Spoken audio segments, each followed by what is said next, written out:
All right, UFC Atlanta, Usman versus Buckley. Full card predictions, starting from the bottom, early prelim opener, and going to the main event on the main card. All right, first fight, Vanessa Demopoulos versus Jamey-Lyn Horth.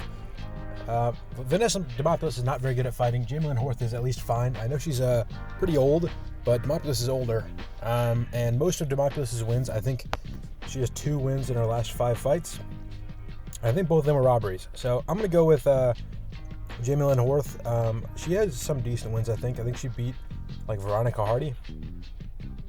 She beat Ivana Petrovic. She didn't have very many good wins, but she lost to, like, Miranda, Maverick, and someone else decently. She lost to Veronica Hardy. I don't know. She got a split decision to Veronica Hardy. That's a pretty decent win. I'm going to pick her to beat Vanessa Demopoulos, who I don't think is very good. Next fight up the card, Phil Rowe versus Angelusa. I'm going to pick Angelusa. I don't really think Phil Rowe is that good. Both of these fighters are coming off some not-so-great performances. But Angelusa is losing to Gabriel Bonfim, and he was losing to Brian Battle until, he got eye-poked and then he, kind of quit. But he didn't look very good in that fight. But before then, he had pretty decent wins against decent opponents. He beat Rhys McGee by decision, which I think is pretty impressive. Rhys McGee is pretty good. He's just finishable. And the fact that he beat him by decision is a pretty good look. He beat AJ Fletcher, who I think is super underrated. AJ Fletcher got cut from the UFC like a few months ago, maybe a year ago. I think he's definitely UFC level. Angelusa also had a good fight with JDM on the Contender Series, which he lost, but he won his next fight and then got signed to the UFC. So, of the good opponents that Angelusa has fought, he's looked pretty good. He lost to Munir Lazez, or Lazi, how do you pronounce his name? Who, I don't know, where has he been? Because he was actually pretty good. Did he get injured or something and then retire? He was pretty old, I guess, 37. But he hasn't fought in a while, and he was pretty decent. He lost to Warley Alves, which is a bad look. And I guess he got finished pretty early by Gabriel Bonfim. But that's not a terrible loss. But yeah, like I was saying before, AJ Fletcher, pretty decent fighter. I don't know if he should have been cut. He's lost his last 2 since getting cut to kind of some bums. But he beat Thema Grimbo pretty impressively. He lost to Matthew. Okay, maybe AJ Fletcher isn't that good. I remember him being decent, but maybe I'm wrong. But Angelusa beat him pretty clearly. Again, he won a decision against Rhys McGee. And I just like Phil Rowe losing to Neil Magny, especially by decision. Not very impressive. Losing to Jake Matthews. Jake Matthews looked good in that fight, and he's looked good in some other fights. I don't know. He's looked good in some fights, but I don't really think he's that good just all around. A lot of people wax poetic about the Andre Fialho fight, and I really just don't think it was that impressive. Especially when you consider Fialho was in the midst of a 5-fight KO loss streak, and Matthews finished him. Matthews got hurt in that fight. It was a close round 1. I think he might have got dropped at the end of the first round. Or maybe he got a knockdown. I don't know. It was a decently close fight until he got the finish. And I don't think he looked that impressive in it. I just think a lot of people were expecting, if I remember correctly, this is before, this was on the Yuri Glover card. And I can't remember if that was early or late in the Fialho run. I'm pretty sure that was the first loss he had. I don't know. But whatever. I don't think Jake Matthews is that good. I think a loss to him is kind of a bad look. And I don't really know how Rowe would beat Angelusa. I don't think he's going to finish him, other than maybe on the ground because he's been doing some grappling. But I think Lusa's a better fighter. He got better finishing potential. Probably better in most areas other than on the ground. And I really liked how Angelusa looked on the ground against JDM, which I don't know if JDM was as good as he is now back then. But he's a pretty decent grappler even then. And they both look good. I think they both use octopus. I don't know. I'll pick Angelusa. Next fight up the card. This one's interesting. Ricky Simón versus Cameron Smotherman. And why it's interesting is because, I don't know what the odds are. And I don't think Ricky Simón is really that good. He's got 3 losses in his last 5 fights. 3 losses in his last 4 fights, actually. But his wins were over Jack Shore and was it Javid? Yeah, it was Javid Basharat. Which are decent wins. I think Jay Shore was really good at the time. I think that was his first loss. And then he retired, a couple fights later. However, he lost 3 times in between those against a decision to Vinicius Oliveira, a decision to Mario Bautista, and a knockout to Song Yadong. And those performances were really bad, especially the Vinicius Oliveira one. And even then, like, Ricky Simón, I don't think was really ever that good before then. Maybe that's just me, but he beat a Sunsao, but that was like after a Sunsao already lost to Cody Garbrandt. He beat Brian Kelleher, who was never that good. Like a couple of guys he beat, like Ray Borg, a split decision in 2020. Not a very good look. Lost to Rob Font, lost to Uriah Faber in 2019. If you remember Uriah Faber's comeback, where he fought Ricky Simón, and then everyone was kind of hyped on him, and then he fought Peter Yan, and it's like, oh shit, he just got destroyed by Yan. But yeah, I don't really think that Ricky Simón was ever that good. He lost to Merab, obviously, in 2018, other than the poor decision by the ref kind of gave him that guillotine in the third round. But yeah, I don't know. I don't think Ricky Simón is that good. And I think actually Cameron Smotherman looked really good against Jake Hadley, and the way that he beat Jake Hadley is the same way that Ricky Simón lost to Vinicius Oliveira. So he could win, but I'm going to pick Ricky Simón because he's not taking this fight on short notice. He's looked pretty good. He looked good in his last fight. He's looked pretty good in his just generally over his career. He's looked like a decent fighter, like a just outside the rankings type of fighter. And I don't know if Cameron Smotherman is ever going to be at that level, but I could see Cameron Smotherman winning it. And as I'm recording this, it's 12:43 a.m. June 11th, so it just turned June 11th. And the odds have not been released for this fight because it just got made yesterday or the day before. If you can see these odds, and Cameron Smotherman has good money on him, like he's plus 500 or something like that, I would say put money on him because I can see him winning. And I don't think he looked that bad against Surrey City last month. But I think it's more than likely that Ricky Simón will win. And by finish, like what's even more interesting about this fight, and I'm kind of talking a while for this fight, so pardon me, because most people probably don't care about this fight. But Ricky Simón has looked like in the Jack Shore fight and the Javi Basharat fight, it's looked like he was losing the fight and then got a finish. And all of his fights, like if he goes to a decision, I don't really trust him to like win pretty clearly. And I think like if he's going to win, it's going to be by finish. And I don't know that it's like on Tapology at let's see, 62% of people who picked him by decision, which isn't a lot. Or which is a lot, rather. But it's not a lot of people picking him by finish, and I really think that's his best way of winning. So if it goes to decision, I can see Smotherman winning, but I think Simón will get it done. Maybe by submission, maybe by TKO. But he's probably going to be a big favorite, and I think there's good reason for that. So next fight of the card, Cody Durden versus Jose Ochoa. Jose Ochoa, he is Peruvian, so like according to the commitment I made a couple years ago, I will never pick a Peruvian. I'm not going to die on that hill, but I do think Cody Durden is the better fighter. I don't really understand why he's an underdog. I don't know. Maybe I get it. He didn't look good against Joshua Van, who just got booked against Royval, so I'm hyped for that. But yeah, he didn't look good against Joshua Van, but I don't hate that. I think Joshua Van's really good, and I think he was the perfect stylistic matchup to Durden. Durden's a guy who can break over the course of a fight if the grappling doesn't really go his way. And Van is really good at like preventing grappling with his build. But Durden looked really good on the feet and in the grappling against Matt Schnell. On the feet and then with the finish, rather, I should say, because the first round was all striking and the second round was just a quick grappling exchange that led to a submission. He looked really good against Bruno Silva for the first two rounds. He was just smothering him, beating him up on the ground, and then he got caught and finished, I think late in the second or like early in the third. Yeah, like I think Durden is actually pretty impressive. And then Jose Ochoa didn't have the most impressive like pre-UFC career. He beat Juscelino Pantoja, who I actually think is pretty good. He's gone on a decent run since then. He's one of the better fighters in LFA right now. But other than that, like, he fought kind of a bunch of bums, and he was really inactive. But he fought Loner Kavanagh, and he had a decent performance against him.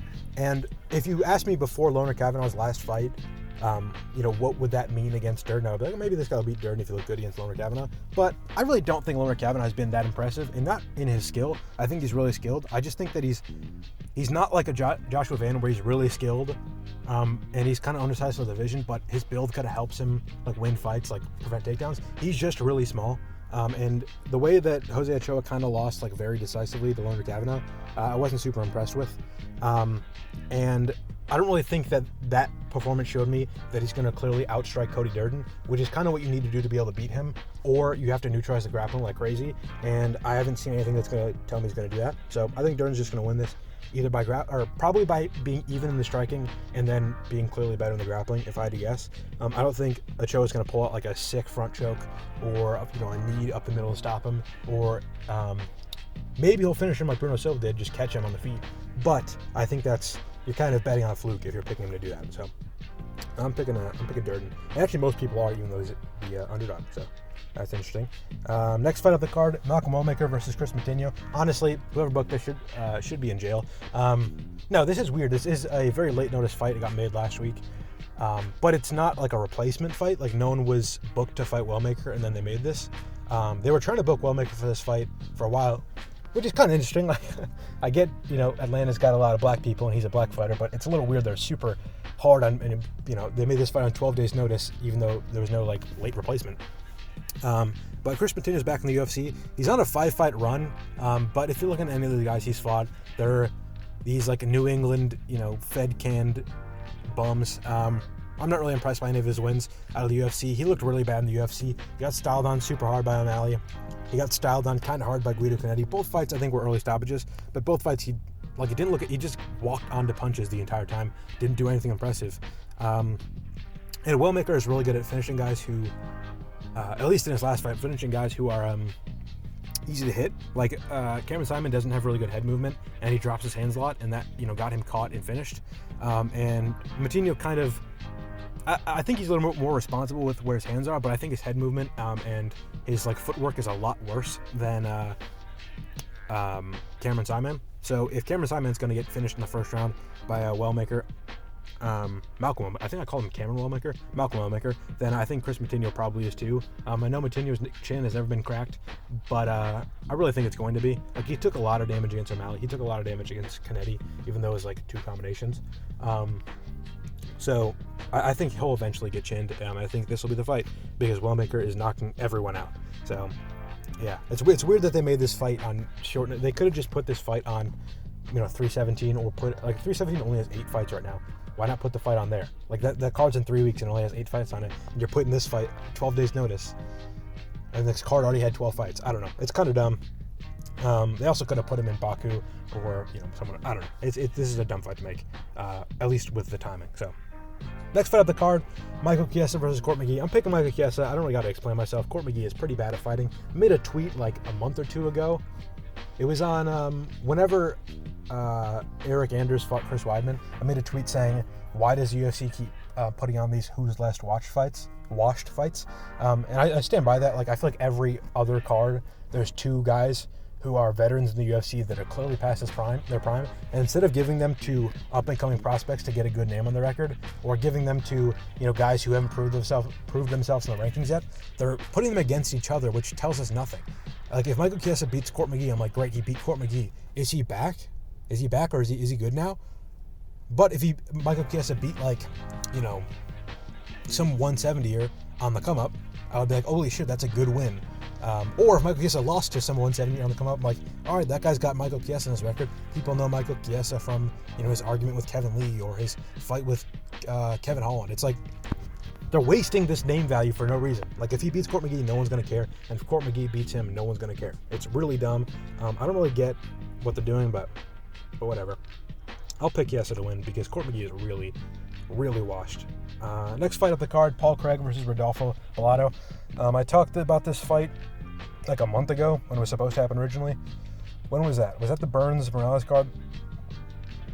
Maybe. Anyways, that fight got canceled the day it was supposed to happen because Bellato had a herpes outbreak, which I've never really heard of happen. I think I heard about that in a boxing tournament, and I also think I heard about it from a friend who was in a jiu-jitsu tournament and it happened to someone.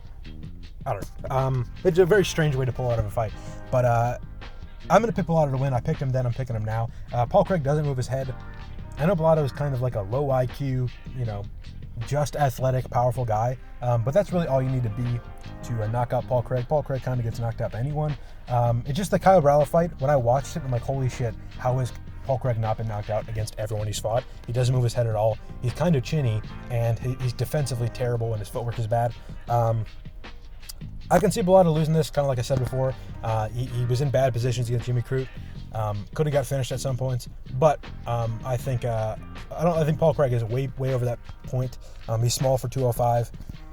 I think Bellato will just chin him on the feet in round 1. So next fight up the card, onto the main card, Alonzo Menifield versus Oumar Sy. Interesting fight. Not really. Alonzo Menifield, I don't think is that good. He won his last fight against Julius Walker, but again, who is Julius Walker? I think they're putting Julius Walker in UFC 5, which is crazy. Menifield didn't look good against Murzakanov. He didn't look good against Carlos Ulberg, just ran into a punch. Good fight with Jacoby. That was like kind of impressive, but he looked like the worst fighter, just won a decision. And Oumar Sy is 11-0. Got a lot of finishes in the grappling. He doesn't look that impressive in the UFC. Like, I don't like that he didn't finish Darwin Young. His only finish in the UFC is against Tuco Tokos, who is arguably the worst fighter in the UFC right now, especially at 205. So I'm gonna pick Oumar Sy to win, but I can see him looking kind of unimpressive. I think it could look like Bo Nickel against Cody Brundage, where he couldn't get the takedowns in the first round, and he looked like, oh shit, is he gonna get fraud checked? And then he just, regression to the mean, found the takedown. I got the finish in round 2. So I can see that happening in this fight. Every time I say Bo Nickel, it makes me happy because I think of RDR beating him and me getting the pick right. But yeah, I'll pick Oumar Sy to probably get a submission in round 2. But Menifield looked good against Jimmy Crute, who is a much better, maybe not a much better grappler, but he's a high level grappler at 205. So he could look good against him too. Next fight up the card, speaking of Cody Brundage, it's Cody Brundage versus Mansur Abdul-Malik. I'm going to pick Abdul-Malik because I think Cody Brundage might be the most overrated fighter in the entire sport. I'm just going to go over his last 5 fights and tell you the asterisks on it. His last fight against Julian Marquez, I picked Julian Marquez as an underdog. Julian Marquez was beating him up. He was in almost, you can argue he was in a finishing sequence against him. Brundage was rocked. He was against the cage. He was getting beat up on the feet. And the ref broke the fight to give, I think, Marquez his mouthpiece, pause the action. As soon as they reset, Cody Brundage lands a punch, rocks him, and then knocks him down and finishes him on the ground. So just like a flub by the ref, flipped the momentum completely and got Cody Brundage the win. Abdul Razak Al Hassan was beating Cody Brundage pretty clearly and then hit him in the back of the head and got a no contest. He lost to Bo Nickel, like I said before. Zach Reese was beating him, was whooping him in his guard, picked him, he was whooping Cody Brundage, got taken down, was in his guard, went for an armbar, got slammed, and got knocked out. Slam KO's pretty fleeky, in my opinion. And then the Malkoun fight, Malkoun was beating him. Malkoun isn't good, by the way. Malkoun was beating him, and then elbowed him to the back of the head and got DQ'd. So that's Cody Brundage's last 5 fights. Mansur Abdul-Malik 8-0, a lot of finishes. I think he's pretty good. I think he'll win this. But he didn't look very good in his last fight against Nick Klein. He got the finish later in the fight, but he did get rocked really, really bad in the first round as like a minus 1,000 favorite. So not a very good look, but other than that, he's looked pretty flawless in his UFC career. He finished Dusko Todorovic in the first round. He rocked him, and then Todorovic kept rolling for leg locks, and then just finished him in that position. So I don't know if he's gonna. I don't think Brundage is gonna roll for leg locks or anything. I don't even know if he knows what a leg lock is, but I think he'll get the finish in the first round. Abdul-Malik will. So next fight up the card, Cody Garbrandt versus Raoni Barcelos. I'm going to pick Cody Garbrandt to win this. I know Raoni Barcelos just had a pretty impressive performance against Peyton Talbot, and I think Peyton Talbot would probably beat Cody Garbrandt, which I guess it's probably a hot take to say that, but I still think Peyton Talbot's pretty good. But I think Cody Garbrandt's really fast. He's got pretty good counter wrestling. I think people think he's super washed because he's lost a lot of his last few, but he hasn't lost to anyone that bad. He went down to flyweight and got finished by Kai Kara France, who's now fighting for a title, so that's not a terrible look. He lost to Davison Figueiredo, who won a couple more in a row at bantamweight and was the former champion at flyweight. He lost to Rob Font, who it's never really a terrible loss. Rob Font is kind of like a finish or winner decision fighter, get finished or winner decision fighter. So I don't hate a loss to him, especially for like a smaller 135er in Cody Garbrandt. And then in between that, he beat Trevin Jones, who kind of sucks, not a great win, but also beat Brian Keller, who kind of sucks, not a great win. But I think Garbrandt's really fast. If you look at the advantages Raoni Barcelos took advantage of, against Peyton Talbot, it was Peyton Talbot is not the fastest 135er, and then he was kind of he was a little bit too like relaxed. Like he didn't want to get off his back super quickly. He kind of hit the ground and like, let me take my time getting up. He wasn't super defensive responsible on the ground, so he got punched a lot in positions he didn't really have to, and he wasn't really ready for the takedown. I just think Garbrandt's a pretty decent grappler. And he looked really good on the feet against Davidson Figueiredo in his last fight. He's won the first round by outstriking Figueiredo. So I think he'll win this. He's still really fast. He's younger than Raoni Barcelos, so you can't really use his age against him. So yeah, I think Garbrandt will get it done. Next fight up the card, Edmen Shahbazyan versus Andre Petroski. I'm going to pick Shahbazyan just because I don't think Petroski is that good. Obviously, Shahbazyan has had some really bad performances in his career. Like the Mearshart fight, like, bro, you got to beat Mearshart. He rocked him to the body, and then Mearshart went to the ground, and Shahbazyan started punching him in the head. It blows my mind if fighters do that. Like, if the guy's rocked to the body, he's not rocked at all to the head. Why are you punching him in the head? That's just like punching a guy who's not rocked on the ground. Like, it's not going to do anything. It's like if you got a takedown and started punching the guy in the head from a bad position. Dumb mistake. Should have just kneed him to the body and would have got the finish. And then he got finished after that. Shahbazyan got finished by Anthony Hernandez. I don't really hate that. Anthony Hernandez is pretty good. If you notice that everyone that Shahbazyan has lost to, I guess kind of including Mearshart, has had pretty good finishing potential. And I don't really think Andre Petroski is in that ballpark. He's won his last 3, which is kind of shocking. But he robbed Rodolfo Vieira in his last fight, which I'm still mad about because if Rodolfo Vieira won that decision, I would have swept that card, and that was the only loss I had on it. Petroski beat Dylan Budka, who sucks, and Josh Framby also sucks.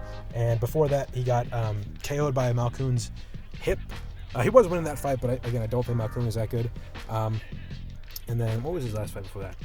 He got finished by Michel Pereira. So, yeah, I think Edmen Shahbazyan, he's fast, he's quick, he's dangerous in the first round, and then after that, he's a decent fighter who's technical enough, and I don't think he's just going to get smothered and finished by a guy who's not very good at finishing in Andre Petroski. So I'll pick Shahbazyan to win. Next fight up the card, Namajunas versus Miranda Maverick. I really don't want to watch this fight. Oh, it's only 3 rounds. That's not so bad. This was originally supposed to be the main event, so it was booked as a 5-round fight, but I guess they moved it to a 3-round fight. Miranda Maverick isn't that good, in my opinion. She looked good against Maycee Barber, which is the only good fighter she's fought. By the way, she was booked to fight Jamey-Lyn Horth in her last fight, not as a late notice replacement. She was just booked to fight Jamey-Lyn Horth, who is way below her in the rankings, which is kind of dumb. But yeah, anyone that's beat Rose Namajunas so far, at least in the last 8 years, you can point to them and say, that person's done something impressive. I've actually been impressed by the performance. Maybe with the exception of Jessica Andrade, but Menifield has looked good in a lot of her fights. Who else? Carla Esparza, I guess. I mean, she got kind of robbed in that fight, but it was a horrible fight. But and Erin Blanchfield, they've all looked pretty solid in their careers outside of their fight with Namajunas. And you can't really say that about Miranda Maverick. I haven't really been impressed by any fight she's had, other than the Maycee Barber fight was kind of impressive. And maybe Maycee Barber sucks, but I think Namajunas looked really good against. She looked good against Tracy Cortez, and she looked good against Amanda Ibas in 2 really boring fights. And I'm just glad that she's out of 5-round fights. And I think she'll probably win this. So by decision, obviously. All right, main event: Kamaru Usman versus Joaquin Buckley. Now, I got a couple reasons why. I'm gonna pick Buckley, who's the big favorite, but I got a couple reasons why. One, and this is kind of remains true for all of the top guys at welterweight, like Edwards, or 4 more top guys at welterweight: Edwards, Covington, Usman. The game that they fight, and Burns too. The game that they fight is kind of I think MMA has kind of grown past the game that they fought. Like the taking a guy down, holding him against the cage, not doing a ton, but just looking better, and then being technical enough on the feet. I don't really think, unless you're way bigger than the guy or have a huge physical advantage, the guys at the top welterweight aren't really going to let you do that anymore. That's been the game plan at welterweight for so long that everyone's trained it so hard that you can't really use it like you used to be able to. If you look at Buckley against Covington had infinite success against everyone not named Kamaru Usman until, the Kamaru Usman fights, including people like RDA and Robbie Lawler. He had all that success in the grappling, and Buckley, who's a guy who was not very good a couple years ago and who isn't super proven at welterweight, was able to neutralize it completely and outstrike him and damage him like crazy in the grappling. And if Usman hasn't improved his grappling like crazy, and it's at a similar level to Colby Covington's, which it was a couple years ago, it's going to be the same story. Like, what has Kamaru Usman done in his career historically that Covington, wasn't able to do, that would make you think that Usman's going to easily outgrapple Joaquin Buckley? That's the question you have to answer if you're going to pick Usman. And I know Usman's looked he looks a lot more technical on the feet than Covington, but Buckley hits so hard, and he's so quick and powerful and explosive for the weight class that I don't really think that Usman's going to have any advantage. Also, Usman is not 2 inches taller than Joaquin Buckley. Whoever's measuring their heights is doing it with their eyes closed. But yeah, Usman's on a 3-fight losing streak, and given it is two fights to Edwards, one of them he was winning until he got knocked out with a minute left, and then the last fight was to Khamzat Chimaev on 9 days notice. So I'm not going to use his losing streak against him. I'm not going to use his resume against him. He's obviously one of the better fighters ever. I think the game's kind of moved past him, and then also I feel like we've seen the aging of Usman a lot more than we have, or than we had in Covington. Covington was just inactive in a fight against Edwards, and then we didn't really know that he was going to be so bad in the Buckley fight. But Usman, he took a lot of damage to his legs. He's always had really bad knees, and that can't be better than it was, the last time he fought. He's also been doing a lot of stuff outside of fighting, like in the media, on podcast, and whatever, and that can't really be improving his ability to take down a young buck in Buckley. So, yeah, just kind of everything around this fight makes me think that Buckley is probably improved going into this fight, and Usman either has regressed or, the game has evolved so much that it feels like he's regressed. So, I'm going to pick Buckley, maybe by finish. I think probably more likely by decision. Usman doesn't really get hit a lot. I know he got finished by that Edwards head kick, but before then, can you picture a time when Usman got rocked? He went 7 rounds with Masvidal, and Masvidal never really hurt him. Burns never landed anything that good. Covington never really hurt him that bad. So he doesn't get hit a lot, and I think it's more likely that he loses by decision, just struggles to get the grappling going and gets out leg kicked and gets hurt with some hooks and a couple big jabs. But one way he can definitely win is if Buckley goes out for a finish, doesn't get it, and then gasses out. But I don't really know if Usman has the drive in him anymore, the explosiveness to take advantage of a guy who's gassed out. So yeah, I think Buckley wins in most aspects of this fight. I'm surprised the odds aren't farther apart, but I know Usman is a legend of the sport, so it does make sense that he's not a plus 1,000 favorite, but him being only plus 210 is kind of shocking to me, because I think I don't really see a way for him to win other than something we haven't seen yet. So I'm picking Buckley. All right, let me know if you agree or disagree with my picks.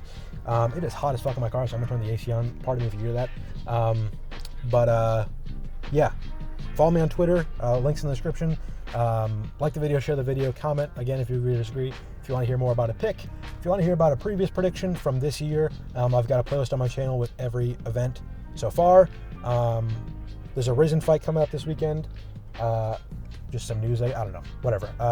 Tension one, I didn't talk about that in my last prediction video, but I was going to pick Tension and whatever the other guy's name is, if I weren't so tired I'd remember it, and Jaya Patai. So there's that.